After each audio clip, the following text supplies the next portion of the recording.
Jim Jones. Who is Jim Jones? Like, he's not on anyone's top 10 list. He's like no one's top 10 list. Maybe not even his family. Maybe niggas is scared to hustle because niggas is snitching so much. Maybe that's what's going on. I would be scared to hustle too when I know that every other nigga is snitching just so he don't want to do no time because he's can't bear to be inside the jail system. Rapper Jim Jones is listed as a federal informant in court documents in the case against Tekashi. In the original court transcripts that were previously released online, the conversation between individual 1, Jim Jones, is listed as cooperating with federal agents in a conversation with Jamal Murder Jones, which would explain why Jim Jones has been able to have such a lengthy criminal record and avoid prison time in the past. An old audio just leaked. And it's wild. Jay-Z straight up called Jim Jones a snitch. As we can tell, there's no expense being spared. We had a black billionaire's lunch. Yeah. You understand? Right. And we here together. I think we passed kneeling. Let me play it again.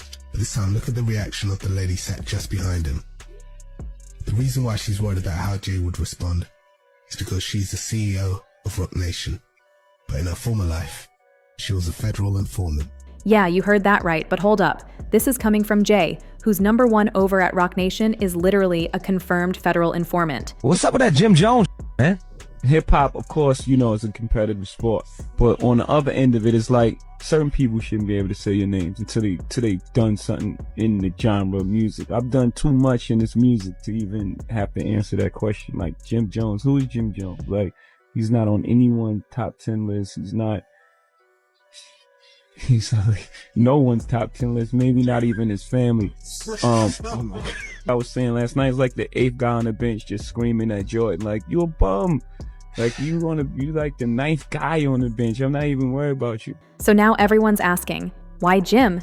And why now? See, Jim been stirring up chaos lately, especially after he started throwing slick shots at Nas. That's when all his skeletons started flying out the closet again, like real receipts showing he allegedly cooperated with the feds. Brooklyn rapper Tekashi 6ix9ine pleaded guilty to federal charges, admitting he participated in a violent gang.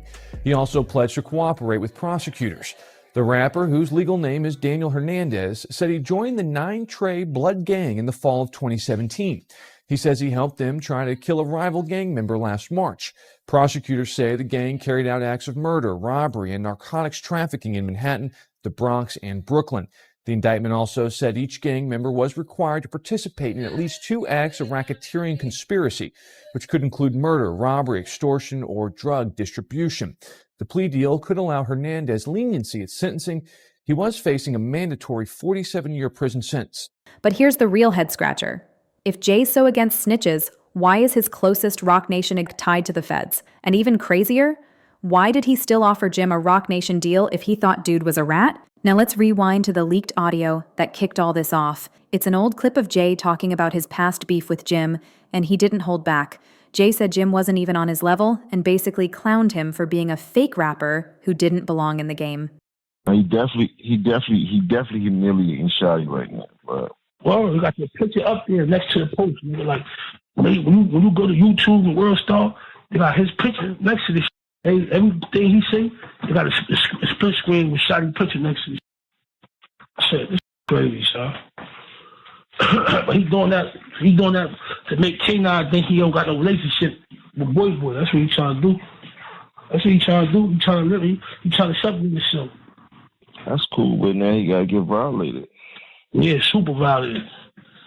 Super duper. So ain't too much he can really do unless he gonna run around with 100 armed securities all day. You know what I'm saying? He gonna get shot at pay. He ain't getting enough money for that. That's a fact. And he just canceled all his shows. And he ain't a gang member no more. Nah, he ain't nothing. That's what Shawty needs to make sure he do. Nah, tell that he's not a gang member no more. He kicked out the whip. He was never a gang member. Shawty need to expose him. But it wasn't just about rap.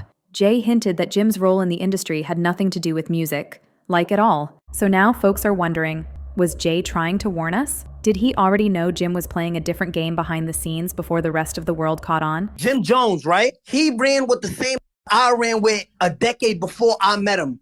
Jim Jones, the dipset, the that was just over there dancing on verses.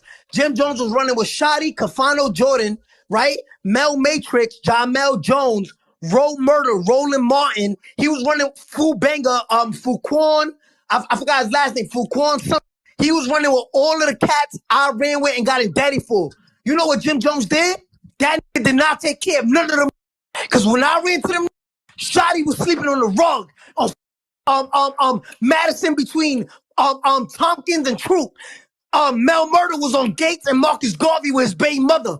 Roland Martin was just doing 9 years. He blew trial. That make them. That take care of them. From Shotty was sleeping on the rug. That driving a 6'3" Benz in 6 months, living in a condo, doing meetings with Kanye. Kanye was taking him to Yeezy meetings, board meetings. Matrix had his own, everything on his own. His kids was eating. Roland Martin came home to a new AP, watch, money, cars, everything. That Jim Jones did not take care of none of his. I took care of him. And on top of that, Jim Jones was caught on wiretap telling Jamel, look, Jim Jones was caught on wiretap. Jim Jones was caught on wiretap on my case, he was telling the big homie Mel Matrix, Jamel Jones, to go and get rid of my security. How you do it? How you shoot at them? They don't got no license to carry weapons, don't nothing in New York. And here's where it gets even messier. If Jay really thought Jim was fake, or even possibly an informant, why would he bring him into Roc Nation? Especially when 50 Cent's been dragging Jim's name for years, reminding everyone that those snitching rumors didn't just come from nowhere. 50 been screaming it, Jim's a Fed, and now this leak just poured gasoline on the fire. Jimmy, Detective Jones, people at Splash Brand do not f with no informants. I did 4 years in the feds, homie, because I ain't snitch. You set your best friend up on the wiretap. See, Whack 100 and Tekashi, they don't got receipts like that because they really don't know. I know. Jim Jones threw himself right back into the spotlight with a bold Instagram post. He dropped a pic standing next to Jay-Z, Diddy, Fat Joe, and a few more heavy hitters, and the caption? It was shady. He wrote, LOL Individual 1 calling the shots out here. I know you working, so please don't say gangster-ish to me, Individual 1. That post wasn't just for laughs. It was throwing shots. I did a little something for you in the studio. Then he had something to Old Boy. This is Old Boy's already #1? Yeah, it's popping. All right. Yeah, I listened to it and I was like, erase that shit. And if you're wondering what Individual 1 means, that goes way back to those rumors about Jim allegedly working with the feds during the whole Tekashi 6ix9ine mess. First of all, let's get right to it. There seems to be some drama. You and The Roc, Jay-Z, you try to diss. You did diss him. I just nobody. You dissed him. I dissed Michael Jordan. Oh man, we just there's no drama, man. No, we're gonna get to that. Shouts to Dame Dash, who started Rockefeller Records. If y'all don't know, he's responsible for Rockefeller getting off the floor that started in Harlem. You know what I'm talking about? See, while 6ix9ine was on the stand snitching on his 9 Trey Bloods crew, a wiretap dropped where Jim was caught on a call saying Tekashi ain't a gang member no more and needs to get violated. That call set the streets on fire. They're hustling like they need to, you dig? And they ain't keeping it funky like they used to. So I don't understand. Maybe scared to hustle because snitching so much. Maybe that's what's going on. I would be scared to hustle too when I know that every other snitching just so he don't want to do no time because he's and better to be inside the jail system. Now the to say not nothing to brag about. When I was coming up, kind of happy to go to jail to say they did something tough, even though I never been behind the walls myself. But my I be around, there used to be a bragging point. Like I just came home at. That was when we was young. Nowadays, you punks are scared to go in and do the damn thing.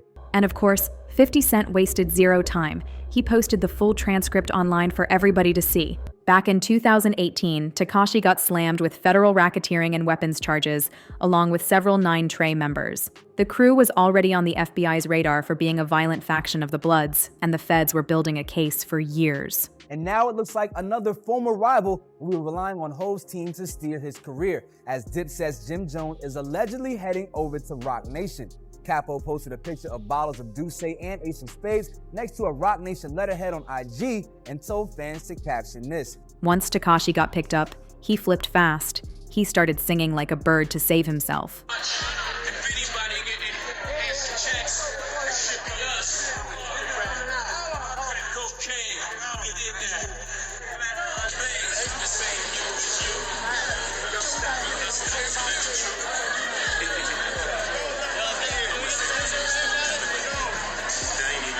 By September 2019, Dude was in court laying it all out. He named names like Anthony Harv Ellison, Al Jeremiah, Nuke Mack, and plenty more. He exposed 9 Trey's whole operation, straight up. All right. Remember when Jay-Z said this? I think we've passed kneeling. Let me play it again. But this time, look at the reaction of the lady sat just behind him. The reason why she's worried about how Jay would respond is because she's the CEO of Roc Nation. But in her former life, she was a federal informant. In 1994, Desiree Perez was arrested for bringing in 35 keys of Griselda Blanco into Miami. Under pressure, she agreed to wear a wire for the DEA. Quick side note, Desiree Perez is a name Dame Dash refused to say in this Breakfast Club interview. Once a has certain friends, we don't even talk about them no more where I'm from. Now, around that same time, Jay-Z and Perez spearheaded Roc Nation's prison reform initiative with Meek Mill. I guess their hard work paid off, because on the 19th of January 2021, this list was released. Desiree Perez's criminal past had just been wiped clean by the outgoing president, Donald Trump. But where does Jim Jones come in? His name was all over that courtroom audio. In one tapped phone call, Jim was allegedly talking to Jamel Mel Murda Jones, another top 9 Trey figure. In that wiretapped call, it sounded like Jim and Mel Murda were plotting on how to deal with Tekashi after he made it public that he was stepping away from the gang. The head of Roc Nation, Desiree Perez. Good evening, everyone. I say shout out to Desi. Shout out to Desi. She got me out the contract. Roc Nation. Okay. Yeah, shout out to Desiree. Okay. You know about this? Nah. Desiree Perez became a cooperating witness for the DEA in the 1990s. She got arrested in 1994 for possession of 35 kilos of cocaine. Desiree Perez and the whole wicked system of Roc Nation, including you, Jay-Z. Yes. You who say you rose from the gutter. And yeah, Jim was allegedly hinting at retaliation. The whole convo was shady, and once it leaked, people were stunned. It wasn't just the fact that Jim was talking to a top 9 Trey figure. It was what he said and what didn't happen next. How did Jim's voice end up on a federal wiretap talking gang business, but he walked away without even getting charged? That question got real loud after the trial wrapped up. Fans and insiders started asking, how does everyone else on those calls get indicted, but Jim somehow skates free? No cuffs, no court, no nothing? That's when the whispers turned into full-blown accusations. Was Jim working with the feds? Was he protected? Or at least cooperating just enough to stay out of the line of fire? Nobody pushed this harder than Wack 100. He was loud and direct, calling Jim a federal informant and saying the only reason he stayed out of jail was because he was playing ball with law enforcement. Wack took that energy to Clubhouse, interviews, and even conversations with Tekashi himself. He didn't hold back. He flat out dared Jim to show proof he wasn't working with the feds, show the paperwork, show anything. And just when it seemed like it couldn't get any messier, former Dipset member Jaja stepped into the drama. She claimed she had her own receipts, accusing Jim of setting up his own close friend, Mel Murda. All right, now that the snitch talk around Jim Jones is clear, let's circle back to Jay-Z. Because if you really want to understand why Jay might have lined Jim up for a public takedown, you gotta dig into the history of their beef. And trust, this drama goes way back. Jay-Z and Jim Jones had tension that brewed for over a decade, starting in the early 2000s. It all popped off around 2002. When Dame Dash brought Cam'ron and Jim Jones into Rockefeller, that's when things started getting weird. Jim claimed that Cam was promised a vice president position at the label, but Jay, he never confirmed it. In fact, Jay told the source back then, "That's not taking effect as of yet. I think the talk is a little premature." So right out the gate, there was shade and confusion.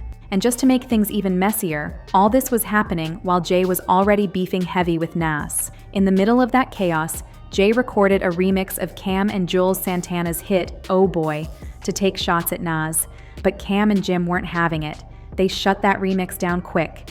Cam even cut Jay's verse entirely and later explained that he wasn't about to let Jay hijack their track to handle his personal beefs. That move sent a big message. Cam and Jim didn't feel respected. They thought Jay was using them, not supporting them.